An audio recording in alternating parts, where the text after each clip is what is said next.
নবম হিজরি সনে বিশ্বনবী আল্লাহর পক্ষ থেকে ডাক দিলেন সাহাবীদেরকে, বের হও, তাবুক অভিযানে যেতে হবে, বহুদূরে রোমান সৈন্যদের সাথে যুদ্ধ হবে। এমন সময় আহ্বান জানানো হলো, প্রচন্ড গরম, দীর্ঘ পথ, যাবারও ভালো ব্যবস্থা নাই, খাবারও পর্যাপ্ত নাই, প্রচন্ড গরম। এই নবম হিজরির আগের কয়েক বছর মদিনাতে প্রচন্ড দুর্ভিক্ষ হয়েছে, অভাব অনাটন। এমন সময় যুদ্ধের আহ্বান জানানো হলো। তখন ওই বছরই আবার ফসল ভালো হয়েছে। অভাব অনাটনের পরে যদি ফসল ভালো হয়, মাঠের মানুষ তো আর বাড়ি থেকে সরতে চায় না, ফসলটা নিরাপদে ঘরে তুলতে চায়। কথা বলেন। সাহাবীদের আহ্বান করা হলো, প্রকৃত যারা তারা তো প্রস্তুতি নেওয়া শুরু করলো, কিন্তু যারা নকল তথা মুনাফিক ছিল তারা তো বের হলোই না, বরং তারা নানানভাবে তার উল্টো মুখে ক্যাম্পেইন শুরু করলো। সে কথাও কোরআনে আছে। মুনাফিকরা গোপনে গোপনে যে তারা তো যাবেই না, আবার মুমিনদের কাছে যে বলল, আল্লাহ কোরআনে বলেন, তারা বলল লা তাগফিরু ফিল হার, হে মুসলমানেরা, এই প্রচন্ড গরমে খবরদার খবরদার তোমরা বের হয় না, নবীর কথা শুনে না। নাউজুবিল্লাহ বলবেন না। কি বলতেছে? নবীজি বলতেছেন ইনফিরু, বের হয়ে আসো, আর ওরা বলতে লা তাগফিরু ফিল হার, খবরদার খবরদার এই প্রচন্ড গ্রীষ্মের মধ্যে বের হবে না। মুনাফিকরা কি নবীজির পক্ষে না বিপক্ষের লোক? জোরে বলেন। অথচ একই মসজিদের নামাজি, একই মসজিদের মুসল্লি, ঠিক না ভাই? নবীজি বললেন ইনফিরু, বের হও, আর মুনাফিকরা গোপনে যে বলল লা তাগফিরু ফিল হার, খবরদার খবরদার এই গ্রীষ্মের এই গরমের ভিতরে বের হয় না, টিকতে পারবে না, লম্বা পথ। আবার এরা হলো রোমান সৈন্য, যুদ্ধ ভালো জানে, টিকতে পারবে না, খবরদার বের হয় না। আল্লাহ তাআলা সাথে সাথে নবীজিকে বলে দিলেন, কুল নারু জাহান্নামা আশাদ্দু হাররা, আর নবী আপনি বলে দিন, ওরা যে গ্রীষ্মের গরমের ভয় দেখায়, ওদেরকে একটু জানিয়ে দিন, জাহান্নামের আগুন এই গ্রীষ্মের গরমের চেয়ে আরো অনেক বেশি উত্তপ্ত হবে। ঠিক না বেটি?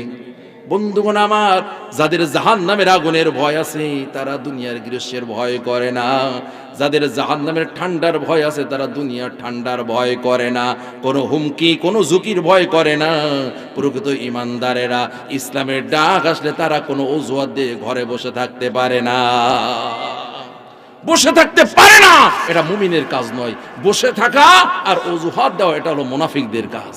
তোমরা এর পরিণতি বুঝতে পারবে, লাউ কাতিয়ান্না ইদিয়াকুম ওয়া আরজুলাকুম মিন খিলাফ, এই অপরাধের কারণে, মানে ঈমান আনার অপরাধের কারণে তোমাদের বিপরীত দিক থেকে হাত আর পা কেটে দেওয়া হবে। মানে বাম পাশের হাত কাটলে ডান পাশের পা কাটবে, ডান পাশের হাত কাটলে বাম পাশের পা কাটবে। সিস্টেম দেখেছেন ফিরাউনের? কথা বোঝেন না আপনারা?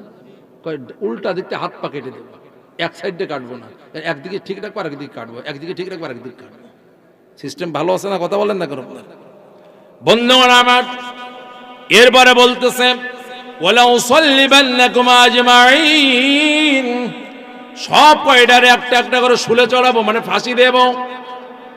এটা কি হুমকি কি হুমকি না একটু জোরে বলেন। কাদেরকে দিচ্ছে? যারা ঈমান এনেছে।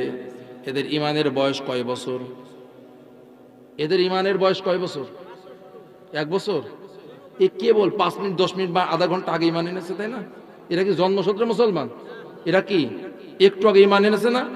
আমান নবী রব্বিল আলামিন রব্বি মুসা হারুন, একটু আগে বললো না? আর হুমকি দিচ্ছে কিসের? হাত কেটে নেবে, পা কেটে নেবে, এই এমন শাস্তি দেব, সব বলার পর সব ফাঁসি দেব। এরকম ভয় দেখালে সাধারণত মানুষের বদলে যাবার, দলে ফিরে যাওয়ার কথা।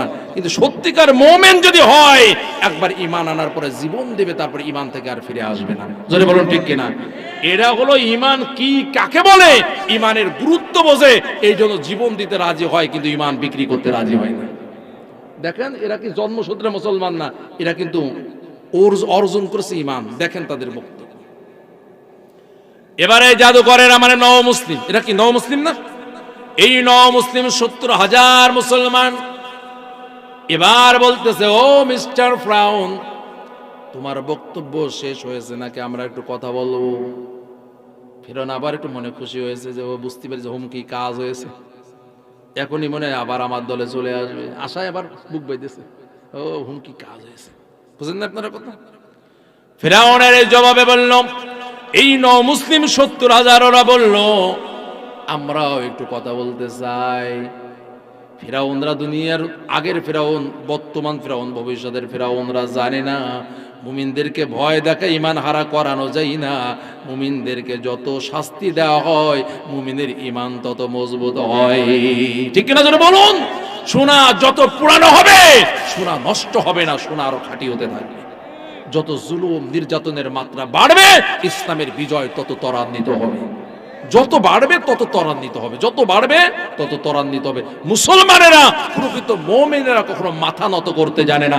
মাথা দিয়ে দিতে পারে কিন্তু মাথা নত করতে পারে না।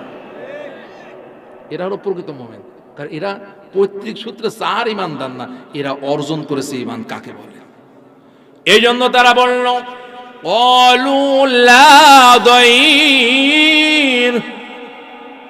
এই ইমানদারেরা বলল, ও ফিরাউন তোমার কথায় আমরা ভয় পাচ্ছি না। সুবহানাল্লাহ জোরে বলা।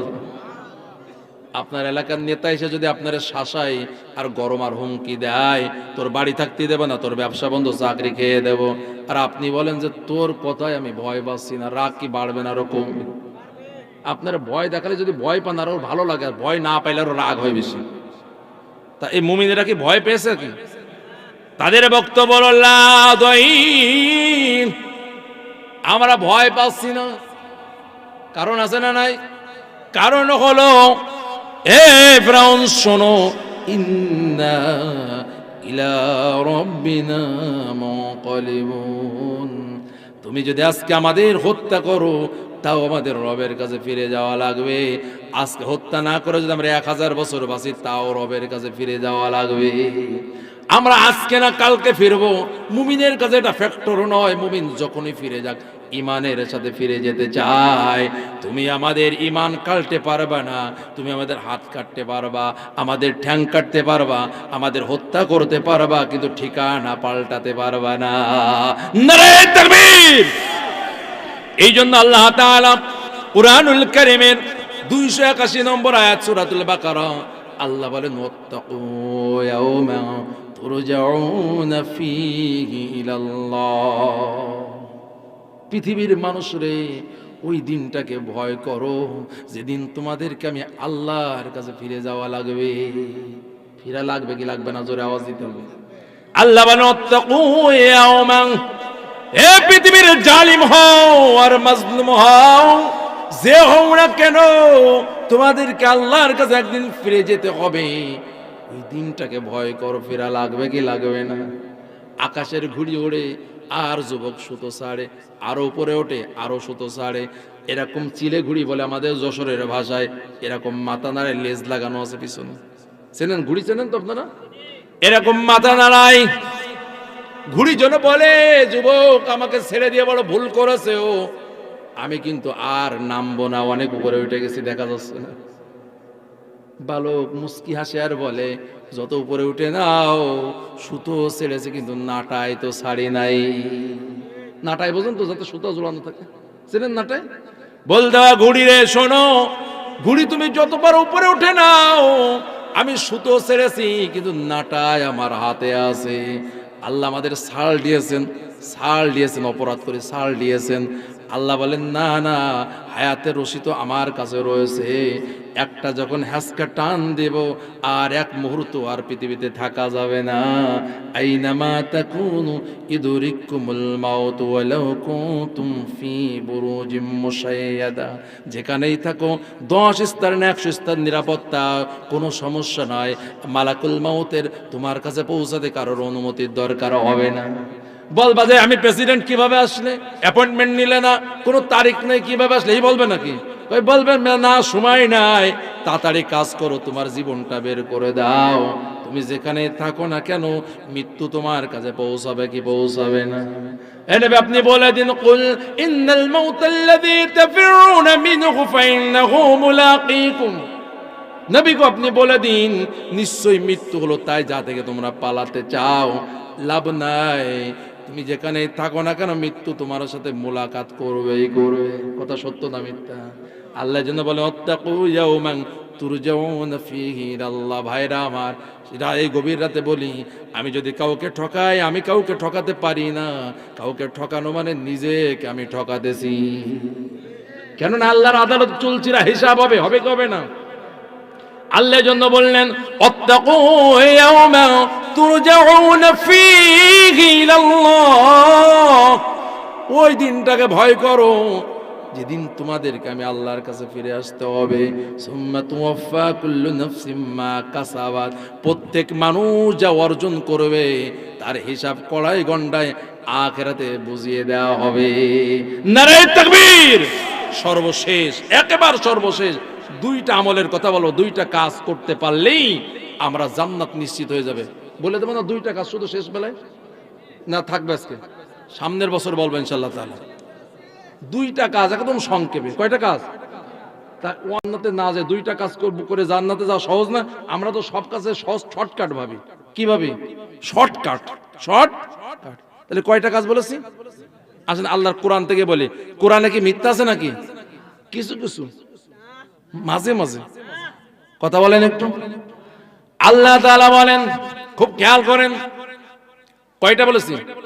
وأما من خاف مقام ربه ونهى النفس عن الهوى। কয়টা কাজ? আল্লাহ বলেন ওয়াম্মা মান খাফা, তোমাদের মধ্য থেকে যে এই ভয় করবে, মাকাম রাব্বিহি, আমাকে একদিন আমার রবের সামনে দাঁড়ানো লাগবে। লাগবে না? হিসাব দেওয়া লাগবে না? গলায় আমলনামা ঝুলানো থাকবে। ইকরা কিতাবাকা কাফা বিনাফসিকা আল-ইয়াওমা আলাইকা হাসিবা।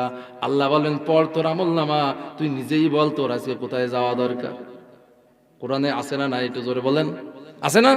ইকরা কিতাবাকা, পড় তোর আমলনামা পড়। কাফা বিনাফসিকা আল-ইয়াওমা আলাইকা হাসিবা। আজকের এই দিন আমি আল্লাহর হিসাব করা দরকার নেই, তুই নিজেই নিজের হিসাব কর। দেখবে টিন চুরি করা গুনাহ আছে, গম চুরি করা গুনাহ আছে, রাস্তার খোয়া খাওয়া গুনাহ আছে, মানুষের গরিব মানুষের কল খেয়ে ফেলানো গুনাহ আছে, গরিব মানুষের ইলিপের মাল খেয়ে ফেলানো গুনাহ আছে। কথা বলতেছেন না কেন? আইল ঠেলে নিজের জমি বড় করা গুনাহ আছে, ছেলেকে ঠকানো, মেয়েকে ঠকানো গুনাহ আছে, ছোট ছেলেকে ভালোবেসে বেশি লিখে দিয়ে বড় ছেলেকে ঠকানোর গুনাহ আছে, বড় ছেলেকে বেশি লিখে দিয়ে ছোট ছেলেকে ঠেকানোর গুনাহ আছে। কথা বলেন, আছে না নাই? ওজনে কম দেওয়া গুনাহ আছে, মালে ভেজাল দেওয়া গুনাহ আছে, আত্মসাৎ করা, চুরি করার গুনাহ আছে, মিথ্যা ভাউচার বানানোর গুনাহ আছে। এগুলো পড়ে বলবে আল্লাহ আমার জান্নাতে যাওয়া দরকার, তাই বলবে? কথা বলে এগুলো কি আল্লাহ বলবে? জানো বলার সুযোগ নেই তো। আল-ইয়াওমা নাখতিমু আলা আফওয়াহিম, মুখ বন্ধ। কথা বলবে হাত, কথা বলবে পা, অঙ্গ প্রত্যঙ্গ, চামড়া। ধরা পড়তে হবে ভাই, কোনো উপায় নেই। আমল কয়টা বলেছি? এক নাম্বার হলো ওয়া আম্মা মান খাফা মাকাম রাব্বিহি, যে বাজারে ভয় করে যে আমাকে একদিন আমার রবের সামনে দাঁড়ানো লাগবে। দাঁড়ানো লাগবে কি লাগবে না? কেমন হিসাব হবে? ফামাইয়া আমাল মিসকালা যাররাতিন খায়রান ইয়ারা ওয়া মাইয়া আমাল মিসকালা যাররাতিন শাররান ইয়ারা। আগে বলা হতো এক বালিক খণ্ডকে 70 ভাগের 1 ভাগ করলে হয়, সেটা হলো জাররা হয় না। এখন বলতেছে অণু, অণু থেকে এখন পরমাণু, পরমাণু নাই বলে পরমাণুর ভিতরে ইলেকট্রন, নিউট্রন, প্রোটন থাকে। কথা বলেন না কেন? ওই পরিমাণও যদি তোমার গুনাহ হয় সেটাও তোমার সামনে ভিডিও আকারে দেখানো হবে।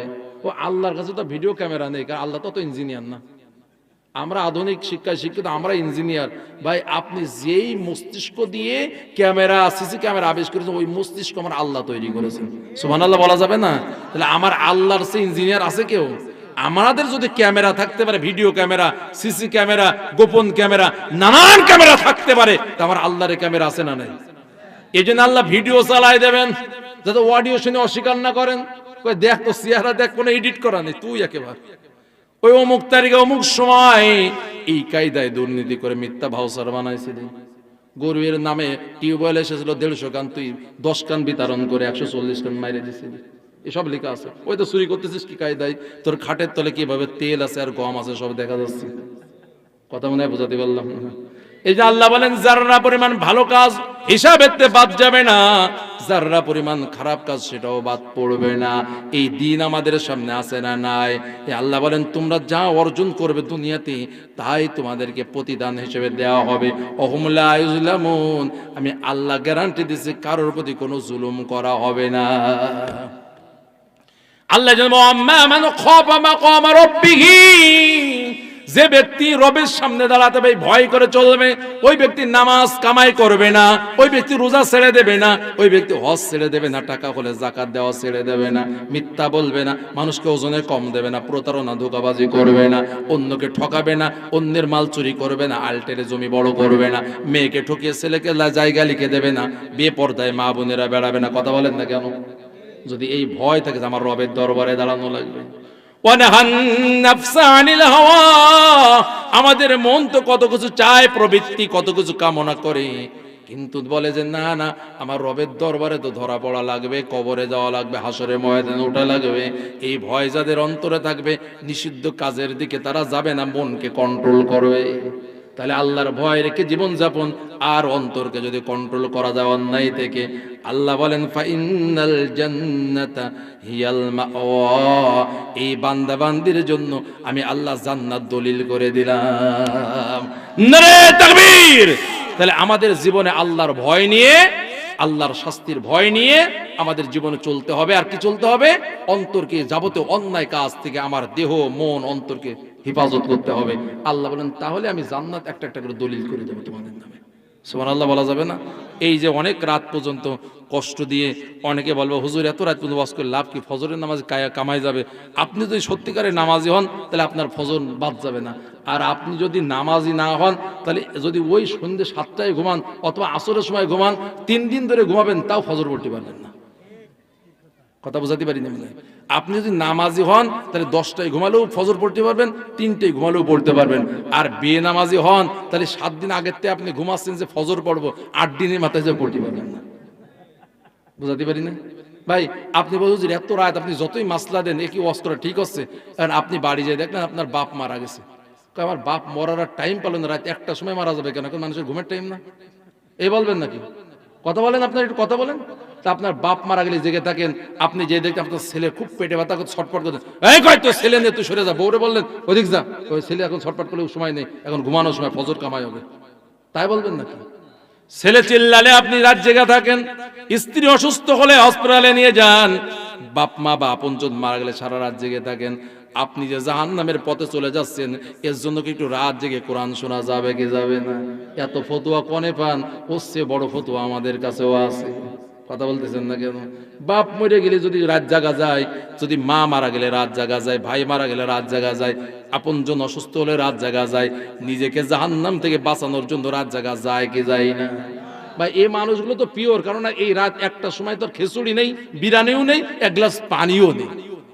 সুতরাং যারা আছে তারা কেবলমাত্র বাল তুসিরুনাল হায়াতাদ দুনিয়া ওয়াল আখিরাতু খায়রু ওয়া আবকা, ওরা দুনিয়াকে প্রাধান্য দেয়নি, দিয়েছে স্থায়ী এবং উত্তম জিন্দেগি আখিরাতকে প্রাধান্য দিয়েছে। ঠিক না ভাই?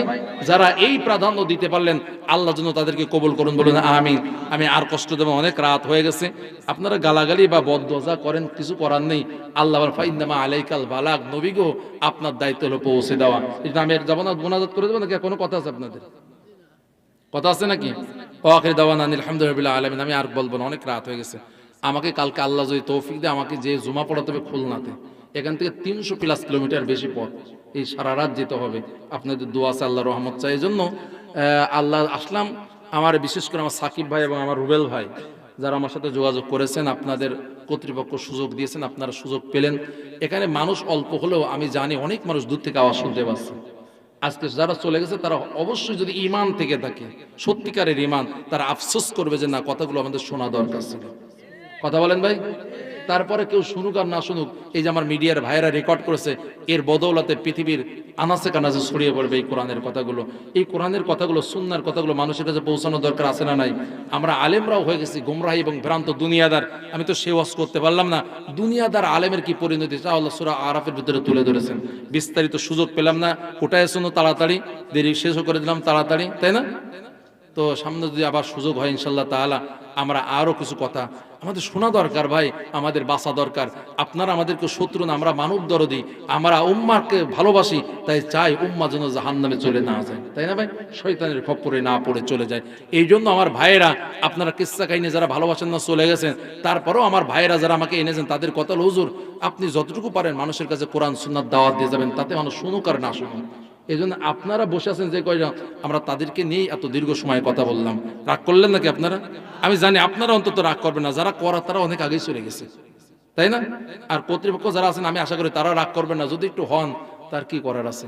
আল্লাহর কোরআনের জন্য এতটুকু আপনাদের কষ্ট দিয়েই গেলাম। আল্লাহ আমাদের সবাইকে মাফ করুন, বলে না আমিন। কোনো কথা নেই তো আপনাদের? না দোয়া করে দেবো, কথা বলুন। আল্লাহুম্মা সাল্লি আলা মুহাম্মাদিন ওয়া আলা আলি মুহাম্মাদ। পড়তে পারেন তো এই দুরূদ নাকি? নামাজের ভিতর তো দুরূদ পড়া লাগে না, কি বলেন? সব ইমাম সাহেব পড়ে দেয়। আল্লাহুম্মা সাল্লি আলা মুহাম্মাদ।